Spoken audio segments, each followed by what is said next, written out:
Berkat pun bisa berubah jadi beban. Bukan kutuk, berkat nggak akan jadi kutuk kalau berkat Tuhan. Tapi nanti seolah-olah rasa kutuk. Flavornya kayak kita itu dikutuki karena bukannya ini adalah berkat. Tapi akhirnya kita kewalahan karena kita itu tidak punya perhitungan. Dan karena juga kita tidak sesuai dengan takaran yang Tuhan berikan.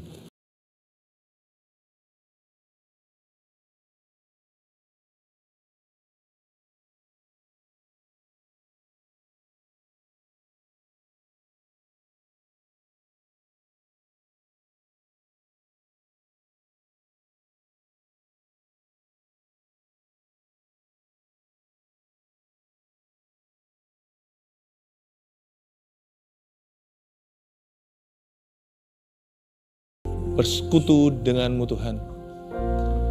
Emas, perak, dan permata tiada artinya. Yang penting dekat sama Tuhan. Yang penting kami punya Tuhan. Di setiap musim kehidupan kami tidak akan kesepian.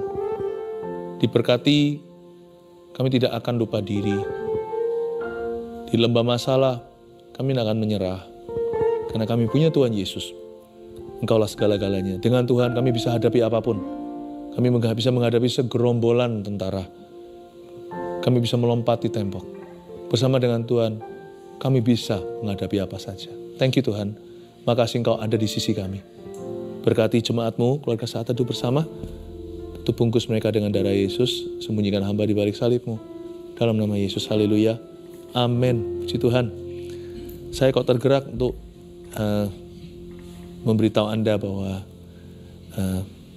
saya sangat menghargai kesetiaan Anda saat teduh bersama, apalagi yang sudah mengikuti dari awal bertahun-tahun yang lalu. I love you, keluarga Saat Teduh.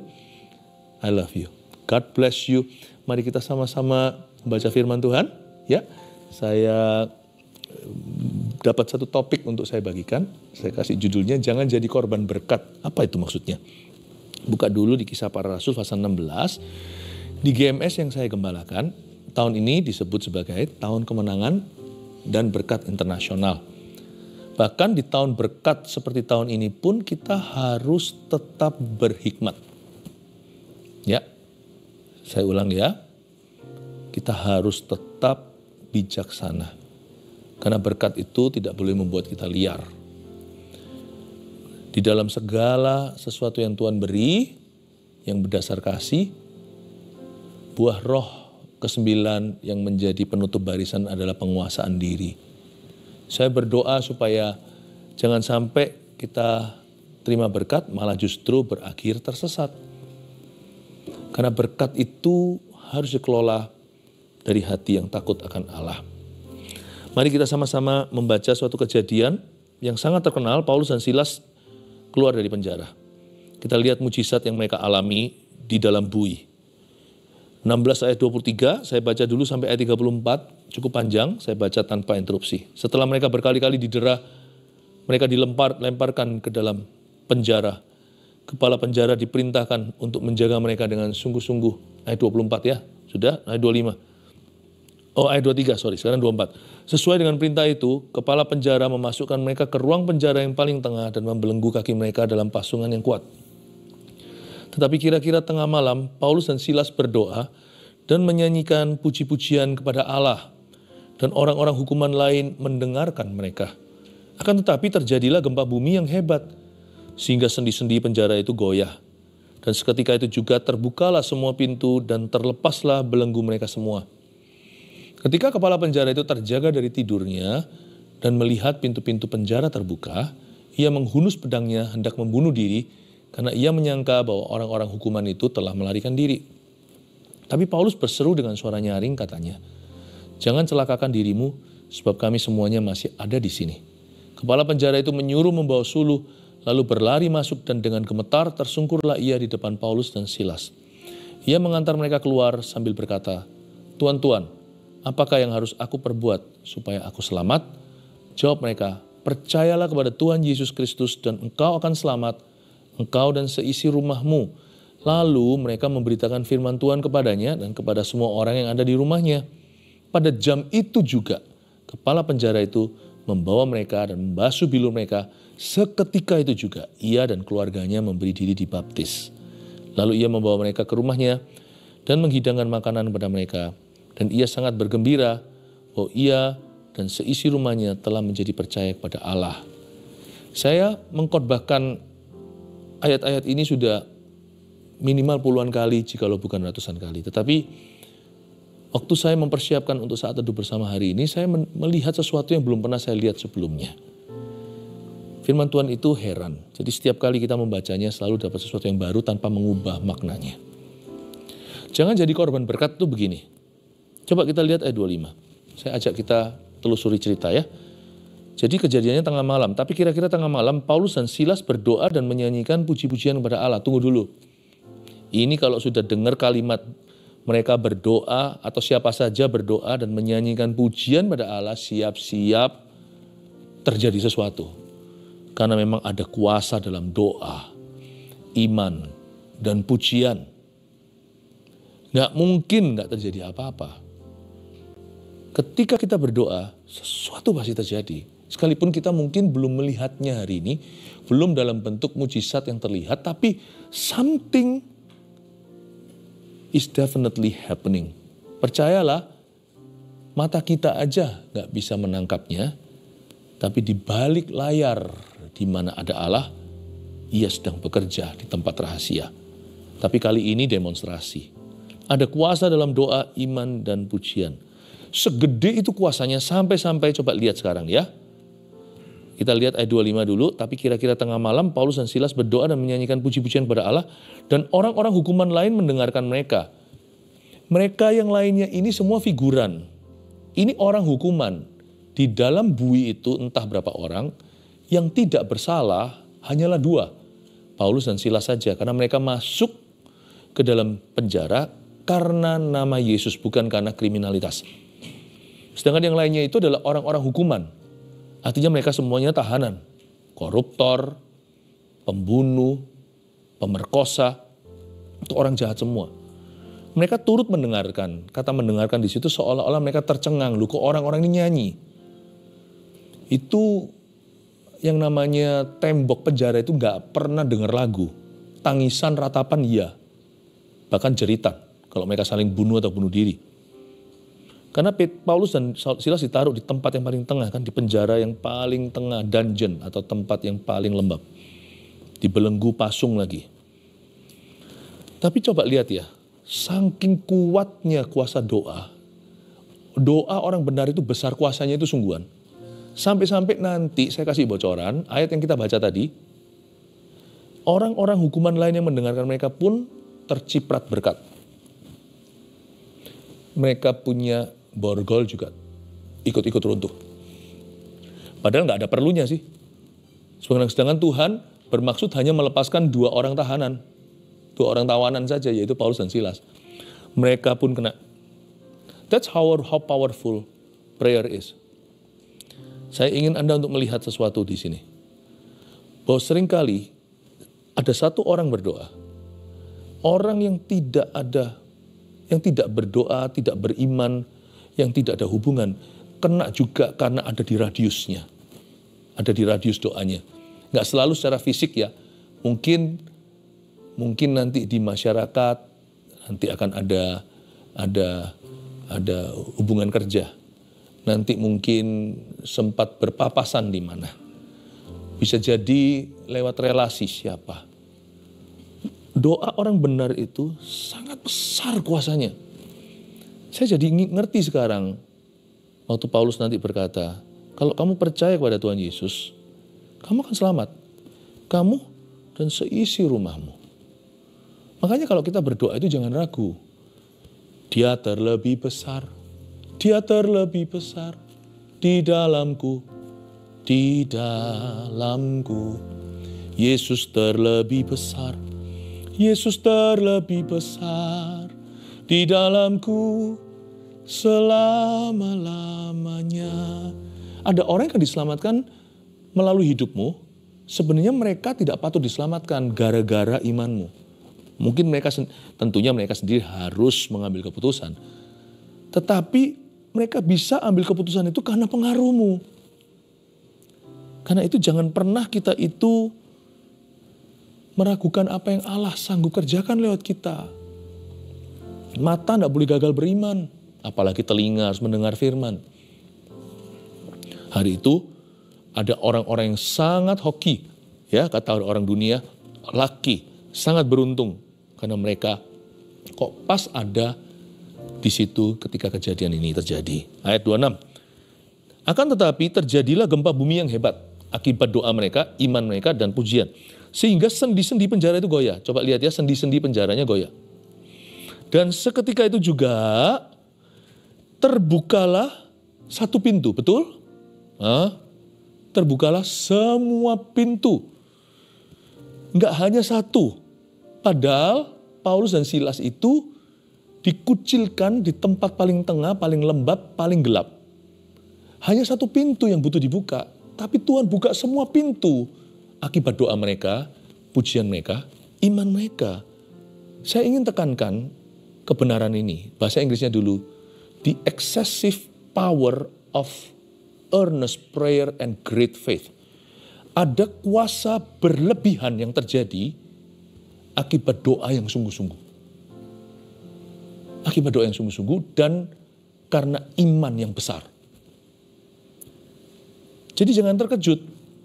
Ketika seseorang berdoa, mungkin Anda berdoa, Tuhan buka semua pintu.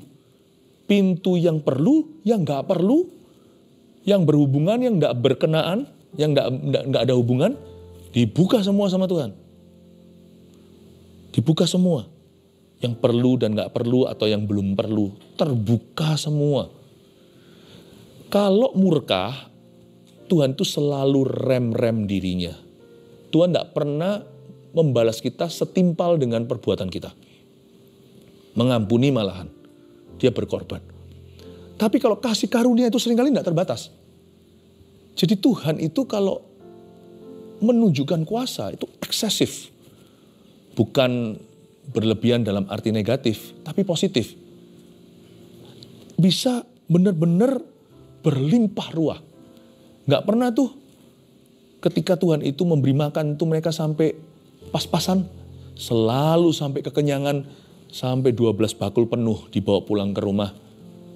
Ketika Tuhan kasih ikan, itu sampai mau tenggelam perahu Petrus. Butuh perahu satunya lagi. Hingga jalannya mau koyak lagi. Tuhan gak pernah kalau Tuhan itu kuasanya bekerja. Lalu semuanya itu ya cuman secukupnya. Gak pernah. Dari sini kita tahu bahwa semua pintu berkat yang terbuka di hidupmu itu akibat Anda berdoa atau seseorang yang mendoakan Anda. Itu bleng terbuka semua. Jangan terkejut. Tapi jangan punya spirit aji mumpung. Berkat sih berkat. Tapi kita tetap minta hikmat. Karena tidak semua pintu yang terbuka Anda mesti masuk ke dalamnya. Jangan jadi korban berkat. Sebab berkat dari Tuhan susah payah gak perlu mengikuti. Berkat pun bisa berubah jadi beban. Bukan kutuk, berkat gak akan jadi kutuk kalau berkat Tuhan. Tapi nanti seolah-olah rasa kutuk. Flavornya kayak kita itu dikutuki. Karena bukannya ini adalah berkat. Tapi akhirnya kita kewalahan. Karena kita itu tidak punya perhitungan. Dan karena juga kita tidak sesuai dengan takaran yang Tuhan berikan pada hari ini. Karena Tuhan bekerja selalu indah pada waktu dan tempatnya. Jangan pernah kita melihat kalau setiap pintu, setiap opportunity, kesempatan itu berarti lampu hijau dari sorga. Dia terbuka karena Anda berdoa atau karena ada seseorang yang mendoakan Anda. Itu pintu open semua. Terbukalah semua pintu. Terlepaslah belenggu mereka semua. Bahkan belenggu mereka nggak perlu dilepaskan yang harusnya mereka kena hukuman mati selayaknya begitu. Bukan Paulus dan Silas tentunya. Itu belenggu mereka terbuka loh. Including termasuk semua kriminal. Tuhan itu kalau kasih favor ya, perkenanan pada seseorang ya. Orang yang nggak layak sekelilingnya semuanya juga dibuka sama Tuhan. Dikasih favor semuanya. Anda ingat nggak cerita di Kisah Para Rasul juga tapi di akhir-akhir. Di mana terjadi kapal karam, tapi yang ada di kapal itu yang benar hanyalah Paulus dan Lukas. Dan Paulus ambil perjamuan kudus, paksa mereka makan, lalu dia bersekutu dengan Tuhan. Gara-gara Paulus, baik itu narapidana maupun tentara Roma yang memenjarakannya, itu semua kecuali barang dan kapal itu sendiri naas, tak ada satupun jiwa binasa. Tuhan ngomong sama Paulus dalam penglihatan, dalam penampakan, mereka semua akan selamat kalau nurut sama kamu. Makanya Paulus berkata, lempar semua barang, semua benda. Ketika ada yang mau melarikan diri, Paulus berkata, jangan sampai terjadi. Kalau mereka semua lengkap, kita semua akan selamat. Akhirnya semua tentara Romawi, perwira-perwira itu terbalik posisi. Kali ini mereka harus mendengarkan seorang narapidana yang tidak bersalah, tidak berdosa, yaitu Paulus. Luar biasa cerita itu. Tapi intisari cerita itu adalah, gara-gara Paulus, 200 sekian orang, awak kapal, tentara, tawanan, semua diselamatkan Tuhan. Padahal mereka semua adalah orang-orang yang tidak layak untuk ditolong. Apalagi di antara mereka adalah orang-orang yang ingin Paulus celaka. Coba lihat dari sini ya, kita bisa pelajari sesuatu. When God favors you, waktu Tuhan berkenan pada seseorang dan mendengarkan doa seseorang, pintu yang gak ada hubungannya dibuka semua sama Tuhan. Semua terbuka. Ketika kepala penjara itu terjaga dari tidurnya, ia melihat pintu-pintu penjara terbuka, ayat 27. Ia menghunus pedangnya hendak membunuh diri karena ia menyangka bahwa orang-orang hukuman itu telah melarikan diri. Selumranya, selayaknya. Saya rasa dia gak punya pilihan. Bunuh diri adalah cara yang paling aman. Karena di zaman itu, kalau sampai napinya pergi, dia yang harus dihukum oleh Roma karena kelalaiannya. Jadi kalau ada napi yang lari itu nanti hukumannya adalah hukuman mati. Kalau dia lari, si penjaga penjara ini yang harus mewakili hukumannya, dia yang dihukum mati. Jadi kepala penjara ini merasa percuma toh ini semua udah lari pasti. Semua pintu terbuka, semua belenggu runtuh. Ya sudah, might as well daripada aku disiksa sama tentara Roma, mending aku bunuh diri. Tapi Paulus berseru dengan suara nyaring, katanya, jangan celakakan dirimu. Garis bawah, sebab kami semuanya masih ada di sini. Pertama Paulus dan Silas. Dan Paulus Silas pun memerintahkan, saya yakin, semua napi itu gak berani bergerak karena tercengang, belum bisa mencerna apa yang terjadi. Paulus dan Silas pasti memberi mereka peringatan, jangan ada satupun yang lari. Pertanyaan saya, Tuhan sudah buka belenggu mereka, kok mereka gak mau lari? Tuhan sudah buka penjara loh, bahkan sendi-sendi pintu itu goyang. Kok mereka tidak melarikan diri? Kok nggak nangkep maksudnya Allah? Bukannya Allah yang membuka penjara mereka. Why don't you run? Run away. Kenapa kamu tidak lari, melarikan diri, dan bebas? No. Hanya karena Tuhan membuka pintu, kita harus tanya dulu, apa maksud ilahi di balik pintu terbuka ini?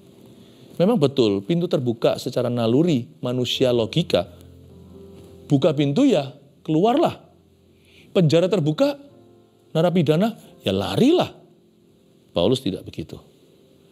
Dia tidak membaca suasana secara lahiriah. Meskipun itu terjadinya secara supranatural, secara rohani, gempa bumi, lalu waktu terjadi sesuatu di alam jasmani, dia tidak membaca realita dengan pengertiannya sendiri. Dia tetap dengar-dengaran dengan Roh Kudus. Saya yakin Tuhan menggerakkan dia to stay, untuk tinggal. Demi apa? Demi satu misi, menyelamatkan kepala penjara yang desperado ini, yang sudah putus asa, hendak bunuh diri karena dia tahu nasib apa yang menanti kalau mereka semua lari. Untung Paulus tahan langkah, selangkah di belakang Tuhan. Kalau enggak, dia hanya lihat pintu di depan, dia enggak lihat maksud Tuhan. Dia lihat pintu terbuka, matematika jalan. Pintu terbuka sama dengan bebas, freedom. No. Waktu dia melihat pintu terbuka, dia melihat ada satu misi yang harus terjadi. Kepala penjara itu menyuruh membawa sulu lalu berlari masuk dan dengan gemetar tersungkur di depan Saul, Paulus dan Silas. Tersungkurlah tentunya mereka selain tercengang karena mereka terpukau akan kejadian itu, tapi mereka juga terharu. Loh kok kamu tidak lari? Mungkin Paulus ada dialog di sana. Loh pintu terbuka bukan berarti saya harus lari Bapak. Bukan berarti saya harus pergi. Ada kesempatan bukan berarti saya harus ambil. No. Saya harus tanya, Tuhan maksudnya apa? Ia mengantar mereka keluar sambil berkata, Tuhan, apakah yang harus aku perbuat supaya aku selamat? Untuk inilah Paulus menolak kemerdekaan. Paulus, he refuses freedom. Dia menolak kebebasan yang sudah ditawarkan mentah-mentah seolah-olah oleh Tuhan. Mujizatnya kan? Karena dia mengerti ada sesuatu yang harus dia lakukan. Dia menolak berkat. Sepertinya dia menolak sebuah berkat yang jelas-jelas terpapar di depannya. Ditolak mentah-mentah sama Paulus. Karena dia tahu alasannya. Ia mengantar mereka keluar sambil berkata, Tuhan, apakah yang harus aku perbuat supaya aku selamat? Ayat 30, 31, jawab mereka, percayalah kepada Tuhan Yesus Kristus, engkau akan selamat, engkau dan seisi rumahmu. Singkat cerita, langsung Paulus memberitakan firman Tuhan kepadanya. Mujizat tidak otomatis menyelamatkan orang, kesembuhan juga tidak otomatis menyelamatkan seseorang. Tetap harus ada orang yang menantang orang berdosa untuk terima Tuhan. Harus. Gimana pun juga mujizat sudah jelas-jelas terjadi secara nyata di depan mata. Tetap Paulus perlu menjelaskan intisari Injil ABCD secara sederhana. Dan kepada semua orang yang ada di rumahnya. Pada jam itu juga, kepala penjara itu membawa mereka, membasuh bilur mereka dulu, karena Paulus dari tadi dicambuki, tentunya atas perintah kepala penjara ini. Seketika juga ia dan keluarganya memberi diri dibaptis sama Paulus, langsung dibaptis. Paulus tidak pakai basa-basi, karena dia tahu waktu itu berharga. Langsung dibaptis tuh. Bukan hanya dia, sekeluarga. Ini di waktu dan tempat yang nggak pas loh. Ini kalau sampai waktu baptis terus habis itu tentara Roma itu semua datang, bukannya Paulus dikurung lagi. Tuhan itu seringkali menaruh kita di posisi yang sangat gak strategis untuk orang dibaptis. Tapi kita mesti taat. Kalau kita yang belum dibaptis, kita mesti taat, kita harus dibaptis. Kalau kita yang harus nantang seseorang untuk dibaptis, kita harus taat. Itu posisi gak strategis itu, rawan. Ini kepala penjara, entah nanti kemudian seperti apa nasibnya. Dan Paulus sendiri di tengah-tengah semua nabi itu kan namanya narapidana. Nggak tahu apa yang terjadi. Apakah mereka nanti akan huru hara? Lalu habis itu mereka yang akan menyanderah. Seperti di cerita-cerita yang terjadi kerap kali di tahanan-tahanan super ketat di dunia. Atau apa yang akan terjadi? Paulus tidak gubris. Tidak peduli kalau tidak strategis. Dia konsentrasi pada maksud Tuhan. Ini orang harus diselamatkan, tidak boleh main-main. Aku tidak tentu ketemu dia esok hari. Kalau sampai sungguhan akhirnya dia dieksekusi oleh Roma. Kalau akhirnya aku yang dieksekusi. Dia dulu atau gua dulu yang mati. Nggak boleh main-main. Api neraka di depan. Saya sih masuk ke sorga karena saya anak Tuhan. Orang ini gimana? Langsung ditantang sama dia. Lalu ia membawa mereka ke rumahnya dan menghidangkan makanan pada mereka. Dan ia sangat bergembira bahwa ia dan seisi rumahnya telah menjadi percaya kepada Allah. 3 poin. Saya kasih ya, sambil saya jelaskan satu persatu lagi. Jangan jadi korban berkat nomor 1. Besar kuasa, doa dan pujian yang membuka segala pintu yang perlu dan tidak perlu. Agak panjang ya, coba renungkan. Jadi kuasa doa dan pujian itu memang powerful sekali. Jadi jangan heran kalau banyak pintu di hidupmu, di pelayananmu, di bisnismu, apapun yang kau kerjakan itu dibuka semua. Please jangan heran. Antara Anda berdoa atau Anda didoakan. Besar kuasa doa, iman dan pujian. Dia membuka segala pintu. Masalahnya, kalau kita tidak pakai discernment atau tidak punya karunia membeda-bedakan roh, ini bukan roh jahat atau roh apa. Membedakan roh itu juga bisa membeda-bedakan dan membeda-bedakan setiap situasi kondisi yang terpapar di depan dan mengerti menangkap maksud Tuhan. Besar kuasa doa dan pujian. Sekarang saya jelaskan kenapa banyak pintu terbuka. Apalagi tahun ini yang kita imani sebagai tahun berkat, tahun kemenangan. Banyak pintu terbuka. Malah sebagai gembala sidang saya ini was-was. Kalau jemaat nanti semua pintu terbuka, semua dimasukin. Jangan sampai berkat justru berakhir tersesat. Ya, atau masuk jerat. Hati-hati. Besar kuasa doa dan pujian. Itulah yang membuat segala pintu terbuka yang perlu dan gak perlu. 2, bukan semua pintu berkat yang dibuka Allah. Saya kasih catatan dibuka Allah. Jadi saya setuju itu dibuka Allah. Tapi please ngerti itu dibuka Allah karena kuasa doa, kuasa pujian, kuasa iman. Boom, terbuka semuanya dan Allah membukanya tanpa pandang bulu. Lu perlu gak perlu? Ya, hamba Tuhan atau narapidana tahanan. Buka semua sama Tuhan. Bukan semua pintu berkat tapinya yang dibuka Allah kita harus masuk ke dalamnya. Catat baik-baik. Apa yang saya sampaikan ini bukan sifatnya pengajaran semata-mata, tapi prinsip, value atau nilai dan juga termasuk di dalamnya nubuatan. Nubuatan itu tidak tentu prediksi, tapi Tuhan sedang bicara lewat mulut saya, menaruh suatu safeguard, seperti sabuk pengaman, menaruh satu pelita di kaki, terang di jalan, sehingga sehingga kita bisa memperoleh hati yang bijaksana, dan kita bisa menimbang-nimbang. Tidak boleh aji mumpung. Berkat Tuhan itu memang melimpah, tapi tidak semua berkat harus kita ambil. Kalau dalam dunia bekerja, don't make just any money. Jangan make money itu gimana bahasa Indonesianya? Jangan menghasilkan segala macam uang. Meskipun halal sih halal. Ini bukan masalah halal haram. Ini dalam dunia halal, mujizat Allah terjadi. Don't make just any money. Dalam dunia pertemanan, don't make just any friends. Jangan berteman dengan semua orang hanya karena kita populer. Bukan berarti pilih-pilih orang berdasarkan status dan gengsi, bukan ya. Tapi kita juga harus mengerti hidup ini sementara, hidup ini sebentar saja. Kita membangun sesuatu, tidak diperbolehkan adanya keisengan. Dan di dalam dunia berkat Allah, sekalipun Allah buka semua, tidak boleh jatuh korban. Karena berkat Allah susah payah tidak akan menyusulnya. 3, nah ini dia, ini kunci hikmatnya. Butuh hikmat sih untuk menolak atau menerima berkat serta menemukan alasannya. Saya nggak punya waktu untuk cerita aja, tapi kalau saya boleh kesaksian, ada banyak kesempatan yang seolah-olah Tuhan kirim ke depan saya. Saya tolak mentah-mentah. Bukan karena saya menolak Tuhan, enggak. Tapi saya jujur sama Tuhan, saya berkata saya belum sanggup untuk lakukan ini daripada aku setengah jalan. Saya mawas diri. Kadang-kadang Tuhan itu menguji kita loh. Loh, ada kalanya kita ngomong begitu, menolak karena kita minder, nah itu salah. Atau karena kita kurang percaya. Ini bukan soal kurang percaya. Hatiku beres.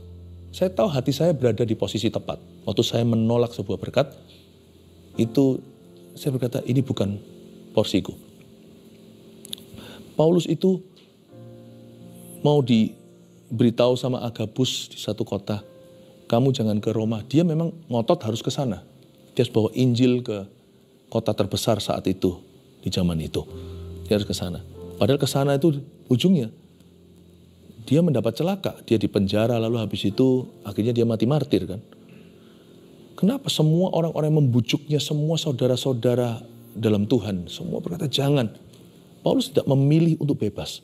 Paulus tidak memilih tempat yang nyaman. Dia malah pergi di tempat yang susah. Justru kita harus berterima kasih, gara-gara itu Injil hingga hari ini kita bisa nikmati sampai ke Asia. Itu karena ada rasul-rasul membawa jauh. Kadang-kadang kita tahu orang-orang Tuhan dari sejak perjanjian lama, mereka itu pergi kemana itu bukan berdasarkan tempat yang ramah. Tidak ada satupun hamba-hamba Tuhan yang sejati itu aji mumpung sifatnya. Mereka selalu driven by purpose. Mereka itu digerakkan dengan tujuan. Butuh hikmat untuk menolak atau menerima berkat. Jadi ingatlah dalam berkat, dalam hidup ini, kita selalu punya pilihan. Dan harus berani berkata no, sometimes. Kadang-kadang kita harus berani berkata, no, not yet, belum, tidak, belum, atau bukan aku. Harus bisa. Disinilah perbedaannya antara kuasa dan hikmat. Kuasa itu membuka semua pintu. Hikmat itu mengingatkan kita hanya punya 2 tangan untuk mengambil sesuatu. Kita tidak punya 1000 tangan untuk mengambil semua. Itu dalam ministry berlaku, dalam bisnis berlaku, dalam hubungan berlaku. Kita perlu fokus. Wisdom spells discernment.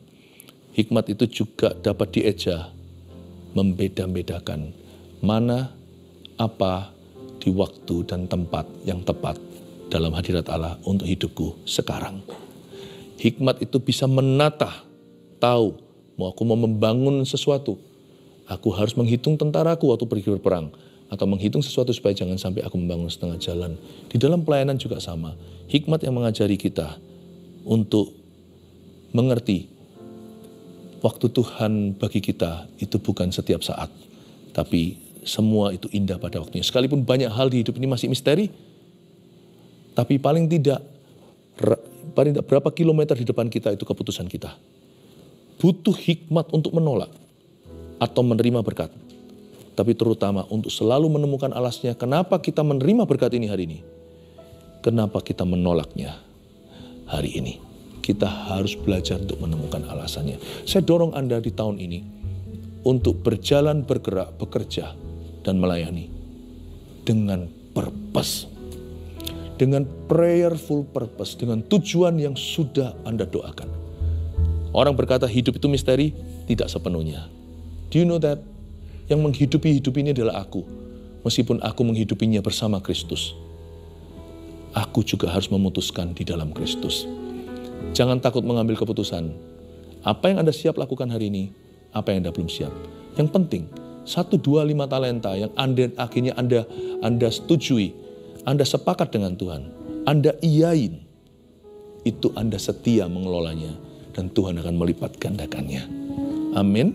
Jemaat saat teduh bersama, 3 poin sini, tolong catat, tolong renungkan, jadikan guiding light atau menjadikan terang di jalan Anda di tahun 2025. Jesus loves you. Haleluya. Izinkan saya mengucapkan berkat dalam doa singkat. Angkat tanganmu, terimalah berkat dari Allah Bapa, Putra, Roh Kudus, Allah Abraham, Ishak, dan Yakub, menyertaimu berlimpah-limpah. Dalam nama Yesus, haleluya. Amin.